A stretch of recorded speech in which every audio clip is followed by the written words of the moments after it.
Hey guys, in this video, we're going to be discussing how to prevent and or treat edema or water retention specifically during pregnancy.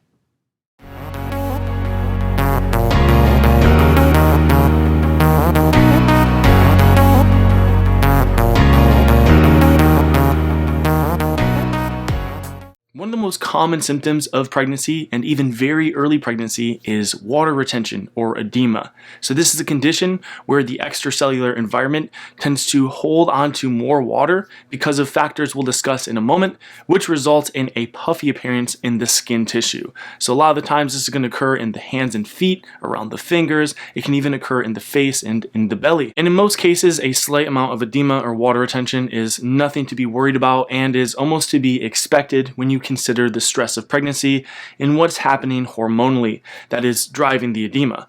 However, most women are not going to like the puffy appearance that they're seeing. Nobody wants to feel waterlogged and bloated. But fortunately, when we take a look at some of the driving forces behind edema, there are some key hormones that are involved responsible for edema or water retention that can be regulated and brought into more normal ranges despite the stress of pregnancy to prevent edema or to at least lessen it to a great degree. So in order to understand how to correct edema and how to prevent it throughout pregnancy, we have to first understand what's causing it. So one of the first things to understand is the hormonal shifts that are taking place during pregnancy.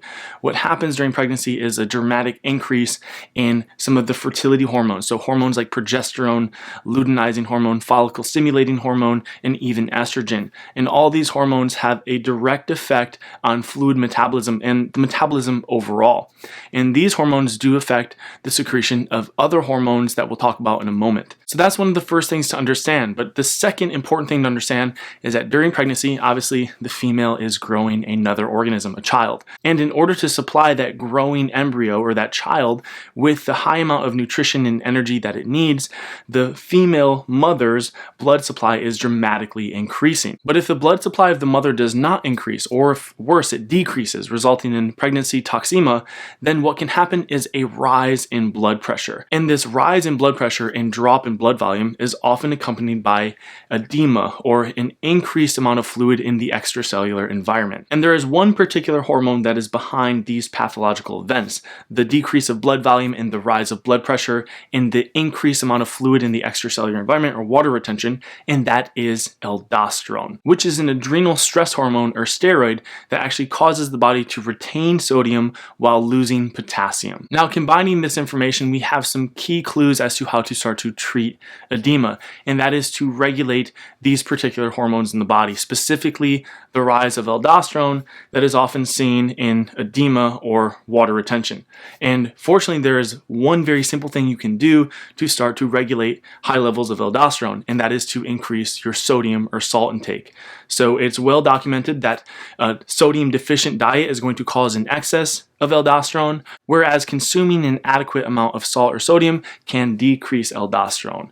So one of the simplest things that you can do to start correcting edema is to actually increase your sodium intake. And something else that is commonly overlooked, but a key piece of information, is that actually the loss of sodium in the diet and in the body is actually accompanied by the retention of sodium or water retention.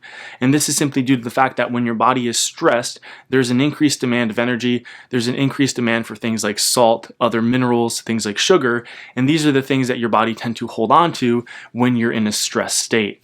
So the fact of the matter is, if your body's holding on to sodium and then therefore holding on to water, taking in more sodium actually helps to release that stored water or stored fluid from the body on top of stopping the stress response that's causing it. So this sort of leads us to a second key tip here, which is other than ensuring you have an adequate amount of salt in the diet or that you're not on a low sodium or sodium-free diet, is to consider some of the other common culprits for the loss of sodium. So remember, the loss of sodium is accompanied by water retention, not the other way around.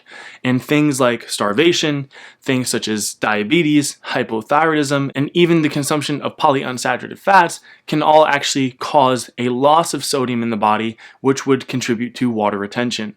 So usually by correcting a thyroid deficiency, keeping in mind that the thyroid is actually what's responsible for regulating all fluid and mineral metabolism in the body. So low thyroid means that your body will not properly regulate and use minerals in the body. So no matter how much you're getting, if the thyroid's still low, those minerals are not going to be used adequately or properly.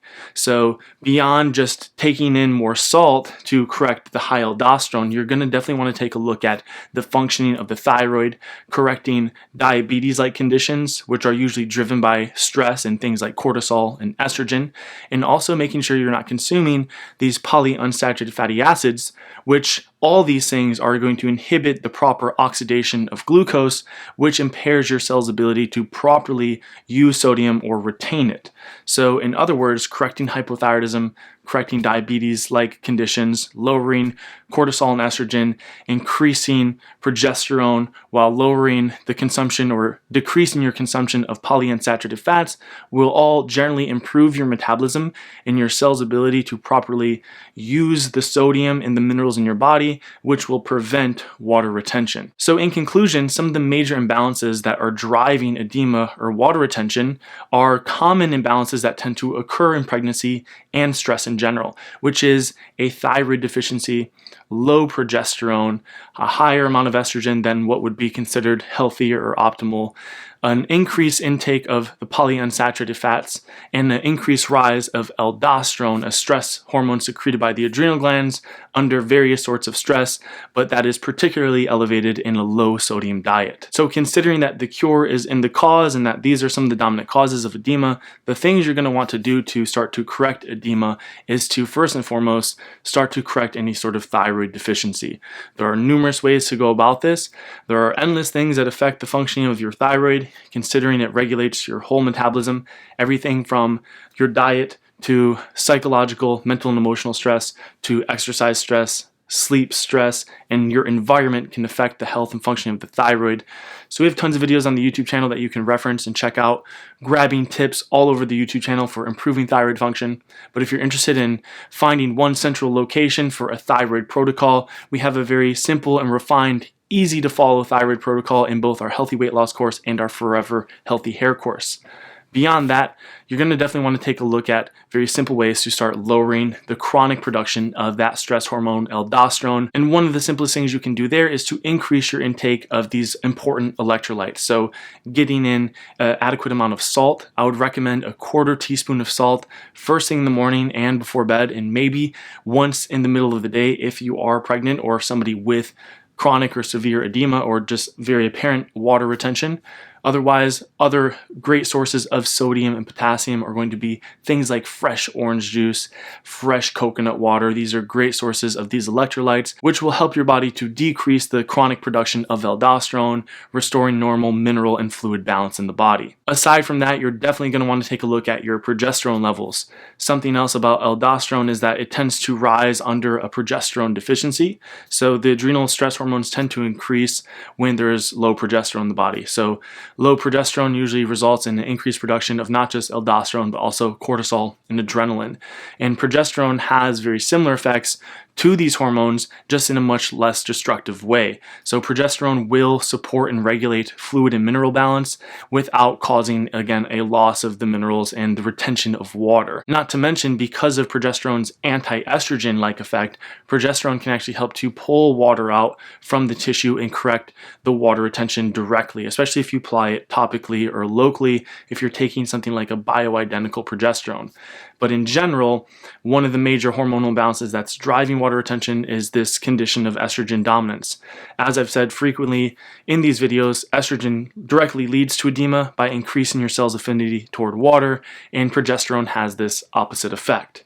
So some simple tips on correcting your progesterone levels if they're low, I would definitely recommend checking out this video here. Otherwise, herbs like KSM66 ashwagandha are known to increase progesterone. Also keep in mind that if you improve the health of the thyroid, that will help your body's a natural ability to increase progesterone. So generally anything that's good for the thyroid, herbs like ashwagandha, will help to also increase progesterone production naturally.